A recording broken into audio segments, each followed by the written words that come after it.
पहलगाम हमले को लेकर देश भर में आक्रोश। सुरक्षा व्यवस्था को लेकर सवालों से घिरी मोदी सरकार। आज जम्मू कश्मीर के दौरे पर जाएंगे भारतीय सेना प्रमुख जनरल उपेंद्र द्विवेदी। हमले के मद्देनजर सुरक्षा हालात की करेंगे समीक्षा। जनरल द्विवेदी को लोकल मिलिट्री फॉर्मेशन के टॉप कमांडर्स करेंगे ब्रीफ। उन्हें कश्मीर और नियंत्रण रेखा एलओसी पर चलाए जा रहे एंटी टेररिस्ट एक्टिविटीज की देंगे जानकारी। 22 अप्रैल को पहलगाम में हुए आतंकी हमलों में 26 से ज्यादा लोगों की गई जान।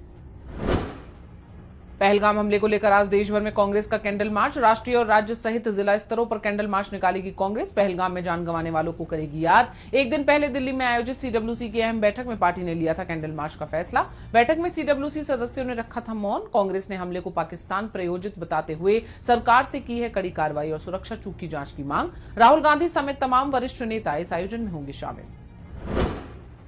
पहलगाम हमले के विरोध में आज बंद रहेंगे पुरानी दिल्ली के बाजार। चांदनी चौक में व्यापारी संगठनों की एक बैठक में सर्वसम्मति से लिया गया है फैसला।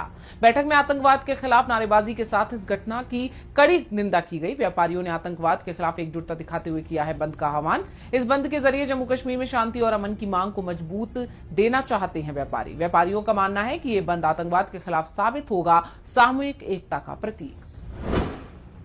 तमिलनाडु में राज्यपाल और सरकार के बीच बढ़ा तनाव। राज्यपाल आरएन रवि के आह्वान पर आज से शुरू होगा राज्य विश्वविद्यालयों के कुलपतियों का सम्मेलन। उपराष्ट्रपति धनखड़ होंगे मुख्य अतिथि। नीलगिरी में आयोजित होगा सम्मेलन का राजनीतिक दलों ने किया विरोध। कहा केवल सीएम के पास राज्य विश्वविद्यालयों के कुलपतियों को नामित करने की शक्तियां, इसमें राज्यपाल रवि की कोई भूमिका नहीं। विपक्षी नेताओं ने कुलपतियों से की सम्मेलन का बहिष्कार करने की अपील। बिल लटकाए रखने को लेकर स्टालिन सरकार और राज्यपाल में पहले से ही देखा जा रहा था तनाव। आज रात 8 बजे पोप फ्रांसिस के ताबूत को बंद करने की धर्म विधि सेंट पेत्रुस चर्च में होगी आयोजित। पवित्र रोमन कलीसिया में कैमरलेंगो कार्डिनल केविन फेरेल करेंगे इस समारोह की अध्यक्षता। इसमें कई कार्डिनल और विशिष्ट व्यक्ति भी होंगे शामिल। पोप के अंतिम संस्कार से पहले एक महत्वपूर्ण धार्मिक रीति है ये विधि। इसके बाद 24 अप्रैल को संत पेत्रुस महागिरजाघर में सुबह होगा पोप का अंतिम संस्कार, जिसमें विश्व भर के नेता और श्रद्धालु होंगे शामिल।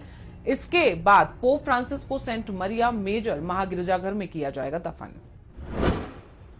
आज से 30 अप्रैल 2025 तक पटना के तमाम केंद्रों पर आयोजित होगी बीपीएससी मेंस की परीक्षा। 2035 पदों के लिए होगी परीक्षा। पदों में उप मंडल अधिकारी, उप पुलिस अधीक्षक और अन्य प्रशासनिक पद हैं शामिल। 13 दिसंबर 2024 और 4 जनवरी 2025 को हुई थी प्रारंभिक परीक्षा। 23 जनवरी को घोषित किए गए थे परिणाम। मेंस के लिए उम्मीदवार आधिकारिक वेबसाइट bpsc.bih.nic.in से डाउनलोड कर सकते हैं एडमिट कार्ड। सामान्य अध्ययन पेपर 1 में कैलकुलेटर के लिए दी गई है अनुमति।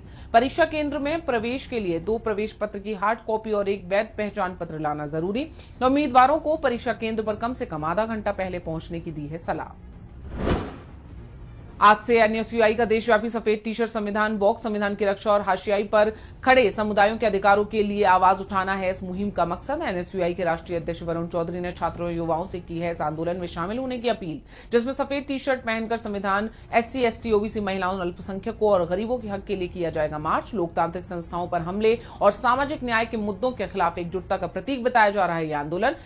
#वॉक फॉर न्याय के तहत एनएसयूआई ने शुरू किया है यह अभियान, जो जातिगत भेदभाव, पेपर लीक और रोजगार जैसे मुद्दों पर करेगा फोकस। युवाओं को सामाजिक समानता और संवैधानिक मूल्यों के लिए संघर्ष में शामिल करने का प्रयास है यह आंदोलन। जवाहरलाल नेहरू विश्वविद्यालय छात्र संघ चुनाव के लिए आज होंगे मतदान। 28 अप्रैल को घोषित किए जाएंगे नतीजे। अध्यक्ष, उपाध्यक्ष, सचिव और संयुक्त सचिव पद के लिए 29 उम्मीदवार आजमा रहे हैं अपनी किस्मत। आइसा और एबीवीपी जैसे छात्र संगठन चुनाव में जोर शोर से ले रहे हैं हिस्सा। चुनाव के लिए नामांकन की तिथि बढ़ाने को लेकर देखा गया था बवाल। चुनाव आयोग ने सुरक्षा की मांग करते हुए स्थगित कर दिया था चुनाव। जेएनयू प्रशासन के साथ लंबी चर्चा के बाद आयोजित हो रहा चुनाव। आईपीएल 2025 का 43वां मैच आज चेन्नई सुपर किंग्स और सनराइजर्स हैदराबाद के बीच चेन्नई के एमए चिदम्बरम स्टेडियम में खेला जाएगा मुकाबला। शाम 7 बजे होगा टॉस, तो वहीं शाम 7:30 बजे से शुरू होगा मैच। फैंस को हाई वोल्टेज एक्शन की उम्मीद। कप्तानी महेंद्र सिंह धोनी कर सकते हैं चेन्नई की कप्तानी, जबकि हैदराबाद की कमान संभवतः पैट कमिंस संभालेंगे। दोनों टीमें प्लेऑफ की दौड़ में मजबूत स्थिति के लिए जीत हासिल करने की करेंगी कोशिश। बल्लेबाजी के लिए काफी मुफीद मानी जाती है चिन्नास्वामी स्टेडियम की पिच, इस वजह से मैच में की जा सकती है बड़े स्कोर की उम्मीद। आज देश भर में मिला जुला रहेगा मौसम का मिजाज। उत्तर भारत, विशेष रूप से राजस्थान, दक्षिणी उत्तर प्रदेश, हरियाणा और पंजाब में बनी रहेगी भीषण गर्मी और लू की स्थिति। 40 से 46 डिग्री सेल्सियस तक पहुंच सकता है तापमान। वहीं मध्य भारत जैसे मध्य प्रदेश, छत्तीसगढ़ और गुजरात में भी जारी रहेगा उष्ण लहर का प्रकोप। इसके साथ बिहार, झारखंड और पूर्वी उत्तर प्रदेश के कुछ हिस्सों में हल्की बारिश और तेज हवाओं के साथ राहत मिलने की संभावना। पूर्वोत्तर राज्यों जैसे असम, मेघालय और अरुणाचल प्रदेश में भारी बारिश और तेज हवाओं का अनुमान। दक्षिण भारत, विशेष रूप से केरल, तमिलनाडु और कर्नाटक में हल्की से मध्यम बारिश के आसार। दिल्ली, एनसीआर में बादल छाए रहने की उम्मीद, लेकिन बारिश की संभावना कम। पश्चिमी हिमालय क्षेत्रों में हो सकती है हल्की बर्फबारी।